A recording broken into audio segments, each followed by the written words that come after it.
it's a little rough, man, because like that was literally the first thing that crossed my mind is that like because even for Blade was fighting them, but he wasn't like killing them. Not a, he's probably probably beating them stupid, and they might have had some brain damage, but like At least Whistler was just straight up gunning them down. Yeah, murdering cops. I was like, he shot a guy at point blank range with a shotgun. That guy's dead. Yeah, and eventually that's when I started rooting for the cops. I'm like, all right, cops, like Yeah. let's get this terrorist. Well, it was. I think that a better if Blade Trinity were a better movie, instead of focusing on like a character like Dracula or Drake or whatever the heck he decides to be called, which that's whatever. I feel like it would have been better had they just shown maybe leave Dracula completely out of it, and maybe play up the idea that Parker Posey's character has complete and total control of the entire city infrastructure as far as like police, the mayor, the city council. Maybe play that aspect. I feel like maybe that would have been a better movie. Just like maybe would have been like a vampire kingpin. Yeah, like maybe that would to me would have probably been a better film. Just I don't know, especially because he needs help. He has to have help in the form of of Abigail and Hannibal King. So I mean, kind of would explain. That'd be a better explanation. Is like instead of hey, Dracula's come back, because at the end of the day he fights him by himself. Yeah. Like Abigail helps at the very end, but that's really like she really just kind of shows up to serve as a distraction, so that Blade can get the. I mean, like I guess technically she does fire the arrow that is supposed to be the magic arrow that kills all vampires, but. She's like in WWE when they turn on the music and everybody magically forgets how to wrestle. Yeah. That's actually what it was. It's like, oh wait, they hit the music. Oh, I've never heard music before. I gotta stop. I gotta forget that I'm in a fight, and that's like the biggest. That's one of the biggest tropes of wrestling I hate. Yeah, well, it's. Well, because I mean, one, it's overdone. Yeah. It's overdone for years. I dare say, you could probably say decades now. But I always feel like if you're an actual because the idea is you're supposed to be like a trained professional wrestler. You're supposed to be this person that has trained really hard to be where you are, and but the one thing, your kryptonite, is hearing someone else's music. Yeah, like the first few times it's ever happened. And it makes you freeze. It's like, oh, I have to stop everything I'm doing. Yeah, like the first few times it's happened, I understand. Like, you're like, oh my god, it's never happened before, so I don't know what's happening. But now that it's happening that should be part of your wrestling training. If the music hits, just keep an eye over your shoulder, but never stop fighting. Yeah, don't completely stop your entire act or whatever. No. It's just always been something that's kind of also I always think it's better if someone's gonna surprise you, instead of playing your music, maybe what you should do is just show up. Yeah. It's like I remember I forget where I heard this before, but I remember hearing someone joke about the fact that back in the WCW days, you had the NWO show up, and it's like, oh my god, these guys, they're invading us. And it's like, but wait, they have, but the company was very kind enough to provide them with theme music. Yeah. Right. We don't want these guys here, but they got merch, and we're going to sell it at the tables out here. and our audio engineer is going to play their music. Oh yeah, just on command. I was like, okay, fine, whatever. It's like, look, I suspend my disbelief. I know. I know, we're 18. I know we're all supposed to be, kind of hardened up. Sometimes I still like to believe. There's certain things where, of course, from the first punch and the first drop kick, we suspend our disbelief. But after a while, I'm like, all right. Exactly. If the character on screen is a moron, why are we rooting for him? Well, yeah, it's like he's. I get it. You want your faces to be kind of gullible. Like you want to be good people, but it's like I don't want you to be stupid. Yeah, that's what I'm saying. You don't want to. Oh, yeah, you don't want to. You don't want to go too far. So anyway, all right, let's go. Before we keep this tangent goes way off. Oh yeah. let's continue the Blade Trinity. Oh yeah. No, I'm all in for that. Okay, so what? Like, all right, when you first let's I want to kind of look at Triple H a little bit. Yeah. So his character, who I had forgotten his name since I originally saw this. Never learned it. And his name is Jarko Grimwood. What? Who? Like, it sounds like somebody's like D&D character. It's probably David Goyer's D&D character. Yeah. And he's got the silver. He's got like, was it silver fangs or something like that? That's what he has. Yeah, like he had like some weird or maybe they were metal, but like whenever he would open his mouth, like he had these like kind of silverish looking fangs, like whereas like his vampire fangs are supposed to be, there'd be like this kind of silver looking fang stuff. Which if it's silver, I thought that in the Blade mythos, vampires are supposed to be allergic to silver, and if that's the case, shouldn't he like be dead? Yeah, but whatever. Like a toothache at minimum. Yeah, and if it's metal, like if it's like steel, okay, but what's the point? Like, did he lose his teeth at some point, or are these just like his way of making himself look cooler? Yeah, that's what I'm just like. Yeah, these are a version of vampire piercings. Yeah, like oh god, just the dumbest stuff. Like the whole and then the dog. The Pomeranian. The Pomeranian. Like, like what was going on? Like, I think someone just learned, like, oh, we know how we could do this in CGI, so let's just. I don't know. That's just. Yeah. I guess just the visual of Triple H is a giant like manly man, so we're gonna give him a Pomeranian as his dog. Oh God. Well, it even beyond that, like, really the entirety of the final, like, okay, so, like, you kind of get into, like, the whole, like, third act of this movie. Yeah. It's a hot mess. Like, it's literally a hot mess. Like, there's nothing going on that's, like, even remote. Like, I think by this particular point in the movie, I thought I was doing really good. I was, like, not looking at my phone. I was, like, completely 1,000% keyed in on the movie. And when I got to the third act, I was like, yeah, this is garbage.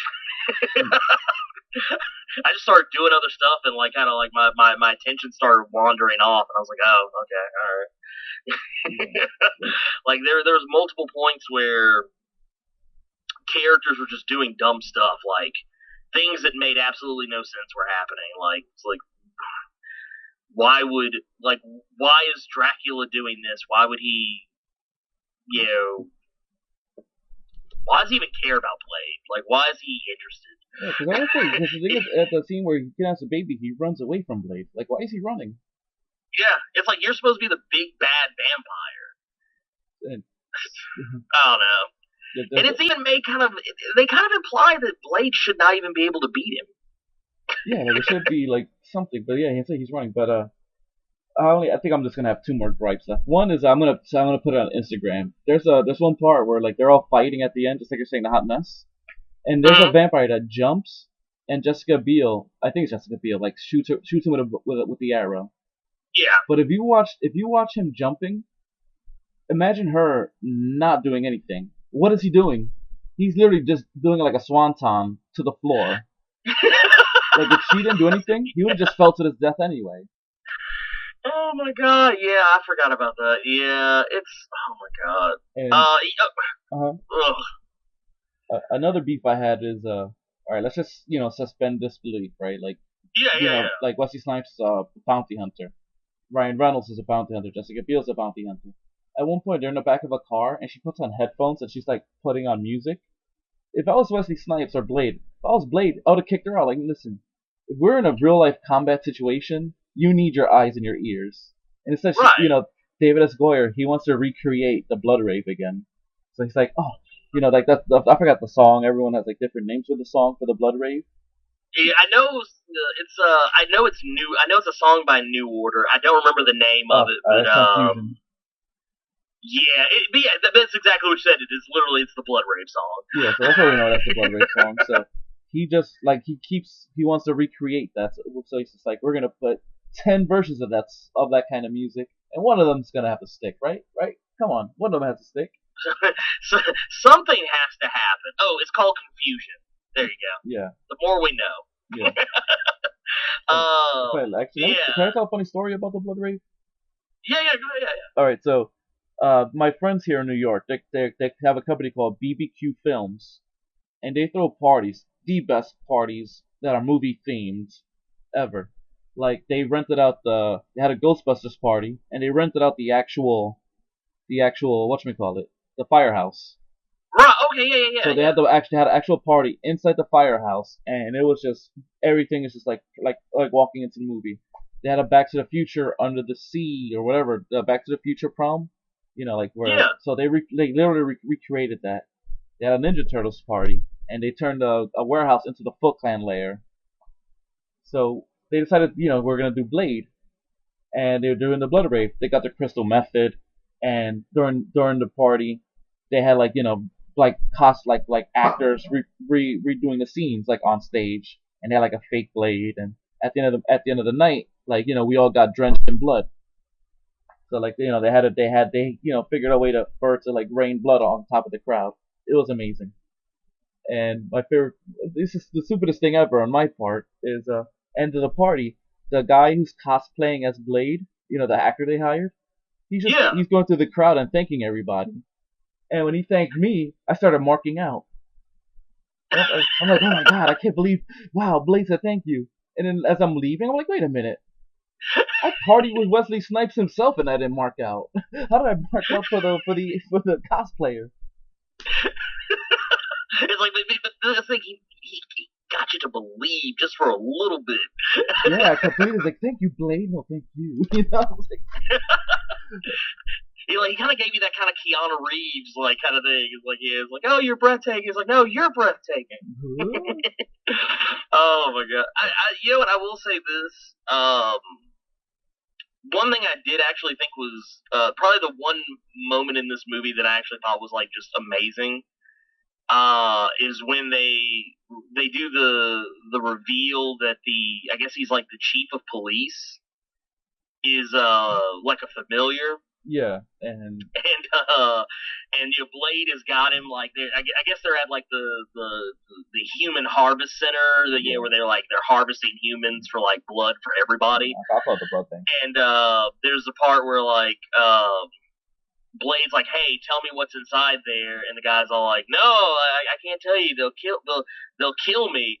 And he kind of has I guess it's kind of like every actor that's been around as long as Wesley Snipes, your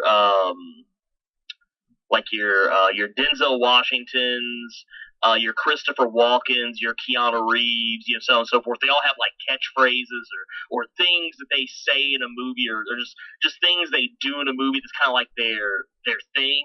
Yeah. Kind of like Arnold Schwarzenegger, he's always got to say, yeah, I'll be back, or something along those lines. Yeah. And I kind of feel like Wesley Snipes, his is to always act as though he's going off script. Yeah.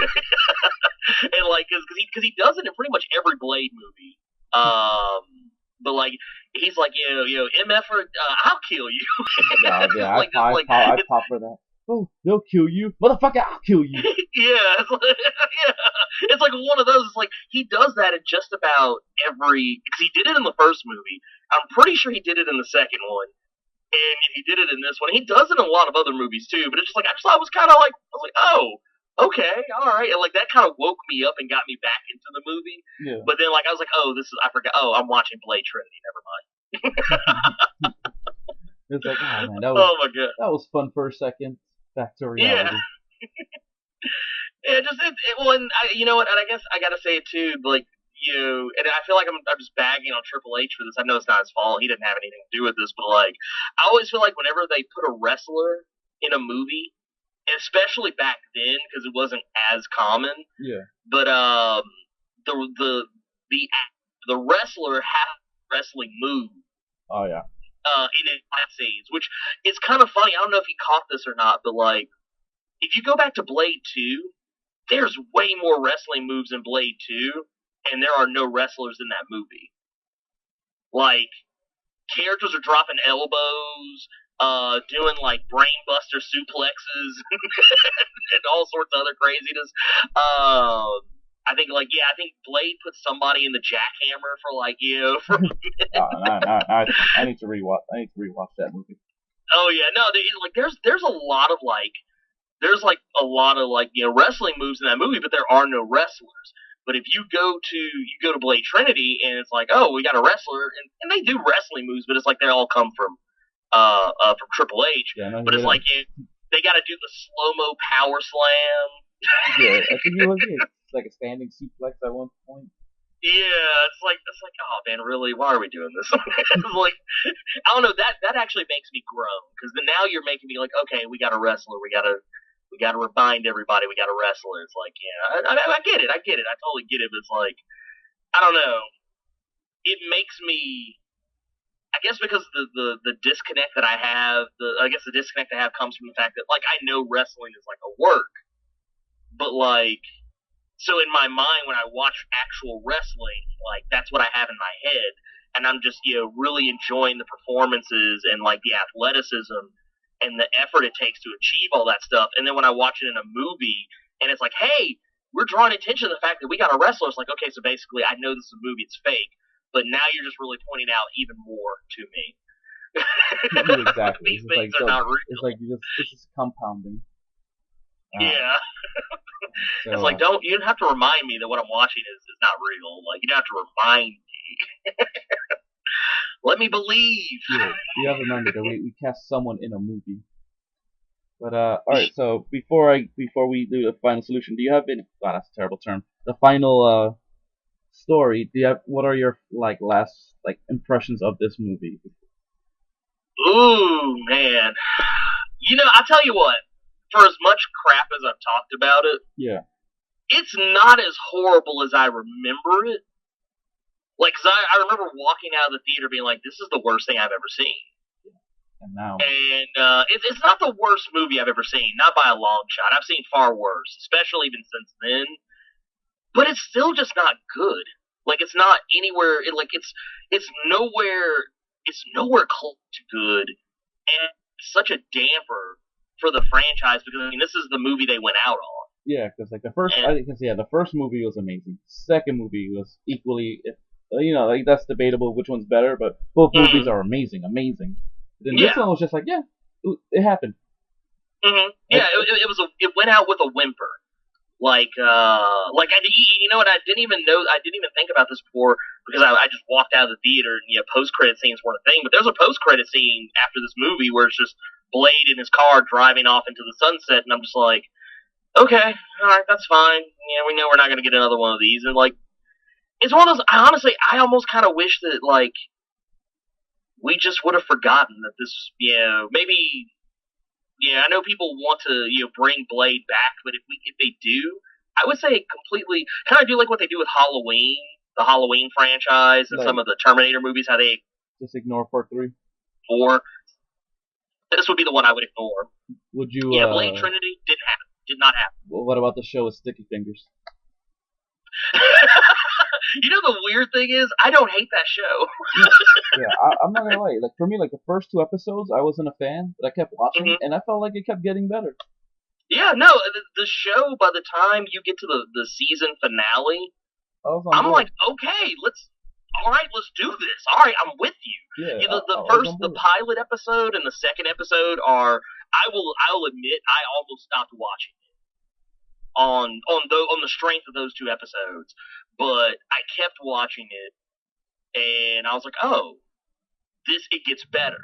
It actually gets better. Yeah, so we're literally on the same boat there, because I was exactly the same way. It's like, all right, first episode, I'm like, all right, I'll just watch it because I love Blade. Second one, I was like, all right, I'll give Sticky Fingers a chance. And the third one was like, all right, guys, you have to impress me. And it kept, and then, it just kept going and going. But all right. So before we go, let me quickly tell my Wesley Snipes story because Oh yeah. yeah, because I'm not gonna lie, I've stolen a few things from him when I do my wrestling promos from Wesley Snipes, and Mhm. so like it was Las Vegas. I don't know what year. I'm, like I said, terrible with time and space. And I got invited to like a Kiss after party. So it's a bunch of like local celebrities and Wesley Snipes is there, and someone introduces us, and he knows that he's not gonna remember my name. I know he's not gonna remember my name, but he did a trick that I use to this day, in which he just goes, "Hey man, where are you from?" So I just say New York. He's like, New York? Oh, that's cool. And the rest of the night he just kept calling me New York. So at one point, like we have a couple of drinks in our system, and he's happy. He's like, "This party's popping. We got people from everywhere." He points at me, New York. Points at another guy, Boston. Everywhere. So I was like, all right, Oh my New York and Boston's everywhere. oh my god. He just said things. I can see that. I can see all of that. Oh Just, man, wow. the kicker, and which is like my kind of like my goal in life is to have this kind of confidence, is to use this as a pickup line. He goes up to a chick. He's all like, "Hey girl, do you know how to dance?" She's like, "Yeah." He's like, "No, you don't. I'm gonna teach you." Then they starts dancing a little bit. And he goes, "Yeah, dancing is how I like making love. Do you know how to make love?" Before she answers, he goes, "Don't worry, I'm gonna teach you." And I'm just like, Oh wow. if I could get that confidence, oh man, that line blew my mind. I was like, oh man, Snipes Well, I really mean, man. he's just such a badass. Yeah, like like he makes me believe that he is a badass. Like I 1,000% believe it. yeah, like because like I said, this is a private event, so if he wanted to be a douchebag, like a few other people were, he could have been and got away with it. But instead, he Mm. was one of the coolest people I met. So like whenever people badmouth him, I'm like, really? Maybe he just doesn't like you, or maybe something. But Yeah. he was to me, he was I don't know. Like I have no bad things to say about that man.